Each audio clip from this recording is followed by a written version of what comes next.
সালাউদ্দিন আহমেদ বলতেছে জুলাই সনদ এর কোনো আইনি ভিত্তি নাই, এর কোনো রাজনৈতিক ভিত্তিও নাই। দেখেন কত বড় বেয়াদব, রাজনৈতিক ভিত্তিও নাই, বরং এটা আবেগজনিত বিষয়। আবেগজনিত বিষয়, রাজনৈতিক ভিত্তি নাই। তো তুমি সালাউদ্দিন বাংলাদেশে আসলা কোথেকে? কে তুমি? হ্যাঁ, নিজের বাপের জন্ম না হলে তোমার জন্ম হয়? এই আগস্ট বিপ্লব না হলে তুমি কে? দেশে ফিরতে পারতা? ওইখানে মরে পড়ে থাকবে লটকায়। কবর হয়তো কিন্তু আমরা বলতে পারবো না। হুশ করে কথা বলা উচিত তোমার।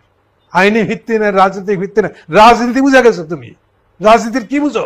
ছিল একটা কেরানি, সেখান থেকে ঠেলে গুতায় হয়েছে বড়জোর একটা জয়েন্ট সেক্রেটারি, একটা অফিস সেক্রেটারি, তারপর ঠেলে গুতায় রয়্যাল এজেন্ট হিসেবে বাংলাদেশ ঢুকায় তুমি এখন হয়ে গেছো বিশাল একটা কুতুব, কনস্টিটিউশনের একটা বিশেষজ্ঞ।